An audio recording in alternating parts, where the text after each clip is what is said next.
আসসালামু আলাইকুম প্রিয় মানুষগণ, কি অবস্থা সকলের? আশা করি সকলে ভালো আছেন। আমাদের কিন্তু ঈদ চলে গেছে, কিন্তু ঈদের ট্যুর দেওয়া হয়নি।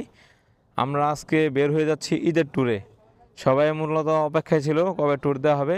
আমাদের ট্যুর আজকে শুরু হলো নরসিংদী সুলতানা পাম্প থেকে। আমরা যাব মূলত রাঙামাটি, বান্দরবন, থানচি, আলীকদম, কক্সবাজার। ইনশাল্লাহ সকলে দোয়া করবেন আমাদের ট্যুরটি যেন খুব সুন্দরভাবে সফল হয়। আর আমাদের এই ট্যুরের সকল ইনফরমেশন আমরা প্রত্যেক দিন আপডেট দিব ইনশাল্লাহ। আর টোটাল একটা ভিডিও থাকবে, কোথায় ঘুরলাম, কত টাকা খরচ হলো, সব কিছু দেওয়ার চেষ্টা করবো ইনশাল্লাহ। অনেকেই আছে, টোটাল 9টা বাইক যাচ্ছি, 16 জন পার্সন। ঠিক আছে, তো চলুন আর কথা না বাড়ি আমরা আমাদের যাত্রা শুরু করি। বিসমিল্লাহির রহমানির রহিম। সুবহানাল্লাযী সাখখারা লানা হাযা ওয়া মা কুন্না লাহু মুকরিনিন ওয়া ইন্না ইলা রাব্বিনা লামুনকালিবুন। আমরা অলরেডি যাত্রা শুরু করে দিলাম। আমরা সকল বাইকার যারা ছিলাম সকলে একত্রিত হয়ে গেছি। আর জাস্ট একজন 2,500 থেকে আমাদের সাথে অ্যাড হবে, বাকি সবাই চলে আসছি। শুরু করি এটা কি ভাই? রাঙামাটি, বান্দরবন। জি জি, হ্যাঁ আয় নেন। হ্যাঁ সবাইছে, প্রান্ত বাইর হয়েছে। আমরা অলরেডি যাত্রা শুরু করে দিলাম, সবাই পিছনে আছে। আমরা এখানে টোটাল 8টা বাইক, বাকি একটা বাইক 2,500 থেকে অ্যাড হবে। আমরা 5 নাম্বার রোড থেকে মদনপুর গিয়ে তারপর ঢাকা চট্টগ্রাম হাইওয়েতে উঠবো ইনশাআল্লাহ। আমরা আছি হলো 2,500 পায়রা চত্বরের একদম সামনেই দাঁড়াইছি। এখানে দাঁড়ানোর কারণ ছিল, আমাদের একজন ওঠার কথা ছিল, শুনছেন অলরেডি, কিন্তু উনি আপাতত উঠবে না। উনি হলো মদনপুর থেকে জয়েন হবে আমাদের সাথে। তাহলে চলুন মদনপুর যাওয়া যাক। বর্তমানে নরসিংদী থেকে যারা মদনপুর আসবেন তাদের জন্য একটি মেসেজ। এই যে মদনপুরের রাস্তার অবস্থা মানে অনেক ভাঙা। এই যে এয়ারপোর্ট থেকে কি একটা জায়গা যেন আছে, মদনপুরের 5-7 কিলো আগে থেকে মোটামুটি ভালোই হঠাৎ ভালো ভাঙা পড়ে। মানে স্পিডে না আসাটাই সবচেয়ে ভালো হবে। হঠাৎ করে বড় গর্তের মতো ভাঙা। একটু পিছনে ফালা আসতাম, সামনে হয়তো আরও আছে। আচ্ছা, আমাদের মদনপুর থেকে যে পিলিয়ন নেওয়ার কথা ছিল অলরেডি নিয়ে নিছি। আমরা যাত্রা অলরেডি শুরু করে দিলাম। এখন আছে মদনপুর থেকে কিন্তু সবাই জানেন চট্টগ্রাম হাইওয়ে। এই যে এখন হাইওয়েতে উঠবো। আমাদের মেন যাত্রা শুরু হয়ে গেল। এইসব রুটগুলোতে অবশ্যই সাবধানে চলা উচিত, কারণ বড় বড় বাসগুলো মোটরসাইকেলগুলোকে ওইরকম পাত্তাই দেয় না। এই জন্য একটু সাবধানে চলা উচিত। বাসেরও দেখতেছি মোটামুটি চাপ আছে, আল্লাহ ভরসা। আমরা বর্তমানে আছি হলো মেঘনা সেতু বলা হয় নাকি কি জানি না। মেঘনা সেতু টুল প্লাজা নাম দেখলাম একটু আগে, তাহলে হয়তো মেঘনা সেতুই হবে। তিনটা বাইক হয়তো সামনে চলে গেছে, বাকি আমরা সবাই একসাথে আছি। আমরা এখন বর্তমানে অবস্থান করতেছি কুমিল্লাতে। ভাবছিলাম খাবো, কিন্তু মনে হয় খাবো না, কারণ একটু আগে দাঁড়াইছিলাম ওইখানে মোটামুটি একটু গ্লানি হয়ে গেছে। এখন কুমিল্লা পাস করে যে কোনো একটা হোটেলে দাঁড়াবো, তারপর খাওয়া দাওয়া করবো। কিন্তু আগে যতবারে আসছে কুমিল্লা পাস করে নেই, কুমিল্লাতে একটা অবশ্যই চার বিরতি অথবা খাওয়া দাওয়ার বিরতি যে কোনো কিছু একটা দিতাম। তো এবার হয়তো দেওয়া হচ্ছে না। এখন আছি হোটেল নূরজাহানের একদম অপোজিট সাইডে। আমরা মনে হয় ফেনীতে আসছি। বর্তমানে কুমিল্লা খাবারের কথা ছিল, কিন্তু ফেনীতে আছি। খাবারের জন্য বিরতি এখনো কনফার্ম করি নাই। তার কারণ হলো আগে দাম দর বুঝে তারপর হয়তো কনফার্ম করব। এই যে আমাদের সাথে একজন ডাকাত লোক আছে। ভাই ভালো আছেন ডাকাত ভাই? আলহামদুলিল্লাহ, ডাকাত ভাই ভালো আছে।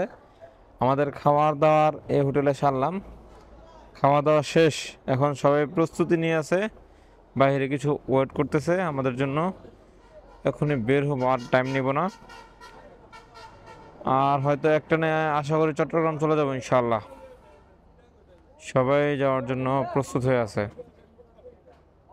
আমাদের খাবার দাবার শেষ, এখন রওনা দিয়ে দিচ্ছি ফেনী থেকে চট্টগ্রামের উদ্দেশ্যে। সবাই প্রস্তুত? আসেন, আমি আগাই, আস্তে আস্তে আগে দেরি করেন না, আসেন। মানে কোন জায়গাটা দিয়ে রাইড করতেছি আমি সঠিক জানি না, কিন্তু জায়গাটা মানে রাস্তাটা খুবই চমৎকার। এই যে আমি আগের বার যখন আমার ওয়াইফকে নিয়ে বান্দরবান গেছিলাম, তখন হয়তো এই রাস্তাটা আমি ভোরবেলার দিকে মানে পার হয়েছি, যার কারণে এখন ভিউটা এরকম সুন্দর আসতেছে না। এর আগের বার যখন পার হয়েছিলাম মারাত্মক লেভেলের ভিউ আসছিল, খুবই সুন্দর চমৎকার একটি ভিউ আসছিল। মানে আজকে রাতে তো এই রাস্তাটা পার হচ্ছি, যার কারণে আপনাদেরকে মানে ভিউটা কেমন বা রাস্তাটা কেমন প্রপারলি হয়তো বোঝাতে পারতেছি না। দেখে আসার সময় আসার দিন কেমন থাকে ওই দিন দেখে হয়তো ওয়েদার দেখে বা সময় বুঝে হয়তো রাস্তাটা দেখানোর চেষ্টা করবো আপনাদেরকে ইনশাল্লাহ। আমি বর্তমানে চট্টগ্রাম, একদম চট্টগ্রাম গেটে অবস্থান করতেছি। এটা হলো জাহিদ নিয়াজ ব্লগস। ভাই আমাকে একটু প্রমোশন করে দেন প্লিজ। ভাই আমি তো একজন ছোট ব্লগার ভাই। লাইক মারতেছেন না? আমি তো একজন ভাইয়ের একটা কথা বলেন করে দিবেন ভিডিওতে কি হয়েছে? অবশ্যই মিলে দিবেন। না থাক থাক ভাই, মিলিয়ন মিলিয়ন ভিউ যায় ভাই, আমাদের তো 500-700 ভিউ যায়। এই সৈকত ভাই হাতে কিছু আইফোন আছে আর কিছু নাই। চিটাগাং গেটে আছি, একটু বিশ্রামের জন্য দাঁড়াইছি। তারপর হলো রাঙামাটির দিকে রওনা দেব, একটু যদি ফর্সা হয় বা কি করি জানি না এখনো। চিটাগাং গেট, যেটা চিটাগাং গেট আবার ক্রস করতেছি, তার কারণ হলো আমরা বাইজিৎ লিংক রোড দিয়ে ঢুকবো। ওই দিক দিয়ে রাঙামাটি যেতে নাকি প্রায় 20 কিলোমিটার আমরা রাস্তা এগিয়ে যাব, এই জন্য মূলত ঢোকা। চলুন দেখি ওই দিকটা ঢুকতে দেয় কিনা। আমরা ইউটার্ন নিয়ে বাইজিৎ লিংক রোডের দিকে মূলত এখন যাচ্ছি। সৈকত ভাই কি তেল শেষ নাকি? আমরা এখন বর্তমানে আছি হলো বাইজিৎ লিংক রোড। এই জায়গাটার ছবিটা কিন্তু দিনের বেলা খুবই চমৎকার, খুবই সুন্দর আসে। এখন হয়তো বোঝা যাচ্ছে না, এই পাশে একটা পাহাড়। আগের বার যখন আসছিলাম খুব সুন্দর ছবি তুলছিলাম, হয়তো অনেকে দেখছেন। এই জায়গাটাতে মানে দিনের বেলা হলে অবশ্যই 2টা অন্তত ছবি তুলে যেতাম, যেহেতু রাতের বেলা ছবি আসবে না, আবার দাঁড়ানোটা একটু ঝামেলা, এই জন্য আর দাঁড়ালাম না, ছবিও তোলা হলো না। আমরা বর্তমানে আছি চট্টগ্রামের অক্সিজেন মোড়। অক্সিজেন মোড় থেকে বামের দিকে গেলাম, ওইদিকে মনে সম্ভবত রাঙামাটি রোড। সবাই কনফিউজড রাস্তা কোন দিকে, এই জনকে জিজ্ঞেস করে ওইজনকে জিজ্ঞেস করে, আবার কি ম্যাপ দেখে। আমাদের এখান থেকে কাপ্তাই সম্ভবত দূরত্ব 34 অথবা 35 কিলোমিটার হবে। আমরা মানে কাপ্তাই লেক থেকে 34-35 কিলোমিটার আগে আছি। আমরা মূলত উঠবো প্রথম রাঙামাটিতে, কাপ্তাই যাব পরে। ফার্স্টে যাবো রাঙামাটি, একটা হোটেল নেব, বিশ্রাম করব, তারপর হলো কাপ্তাইয়ের দিকে যাবো ইনশাল্লাহ। এখানে মনে একটা চেক পোস্ট আছে, সেনাবাহিনী ভাইরা আছে, হয়তো চেক টেক করা হবে কি আছে না আছে।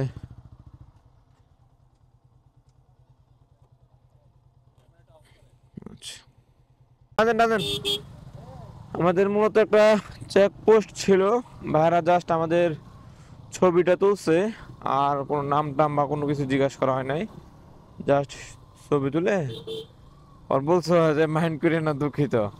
এটা অবশ্যই ওনাদের দায়িত্ব, আমাদের সিকিউরিটির জন্য মূলত করা হয়।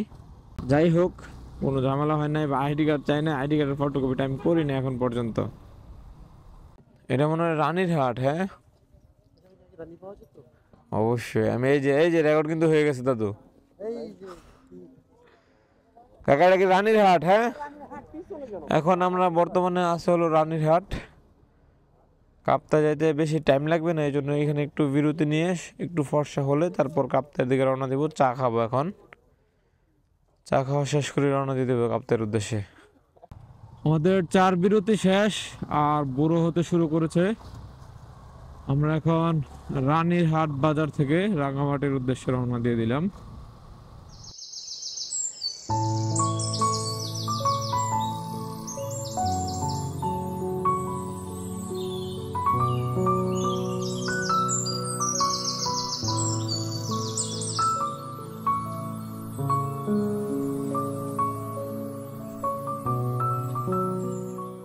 ওরে ভিউ,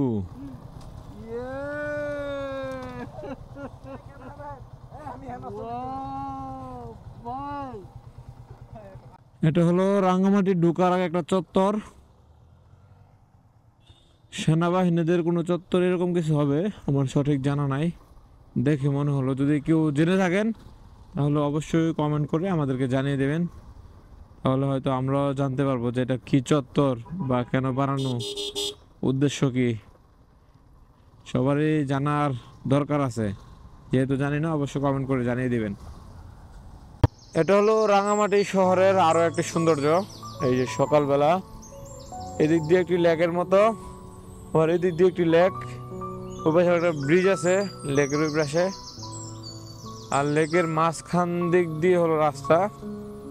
এটা লেক না পুকুর না কি জানি না, কিন্তু আমার মনে হচ্ছে লেক। এটা সুন্দর লাগতেছে খুব, এই চমৎকার। দুই পাশে পরিবেশটা সুন্দর, সূর্যটাও লাল হয়ে আছে, খুবই ভালো লাগার মতো, মনটা ফ্রেশ হওয়ার মতন একটি জায়গা। সারা রাত জার্নি করার পর এরকম ওয়েদার পাইলে মনটা এমনি ফ্রেশ হয়ে যায়, এটা হলো মূল বিষয়। এই যে আচ্ছা, আমরা এখন আছি হলো রাঙামাটিতে। রাঙামাটির এটা কি চত্বর কে জানেন একটু কমেন্ট করে জানিয়ে দেন। আমি তো নতুন আসছি, জানি না, কে জানবেন অবশ্যই কমেন্ট করে জানিয়ে দিবেন আমাদেরকে এটা কি চত্বর। আলহামদুলিল্লাহ, অবশেষে রাঙামাটি এসে আমরা হোটেল নিয়ে নিলাম। হোটেলের সামনে থেকে কিন্তু একটা ছোট্ট একটি লেকের ভিউ আছে, আর এই হোটেলটার নাম হলো হোটেল প্রিন্স। আজকের ভিডিওটা আর লম্বা করবো না, মোটামুটি অনেক লম্বা হয়ে গেছে। এই যে এটা হলো লেকের ভিউটা, আর আমাদের রুমটা যদি একটু আপনাদেরকে দেখাই, চলুন রুমটা দেখে আসি। একদম রাঙামাটি কি একটা চত্বর যেন আছে, ওই চত্বরের একদম পাশে এই হোটেলটা। এই যে এটা হলো আমাদের রুমটা, ডাবল বেড, 4 জন। এটার ভাড়া হলো 4টা রুম নিয়েছি, টোটাল ভাড়া আসছে আমাদের 7,000 টাকা। একটু হিসাব করে নিন তাহলে। দেখা হচ্ছে পরবর্তী ভিডিওতে, সেই পর্যন্ত সকলে ভালো থাকেন, সুস্থ থাকেন, রাইড সেফ, রাইড স্মার্ট। আল্লাহ হাফেজ, আসসালামু আলাইকুম।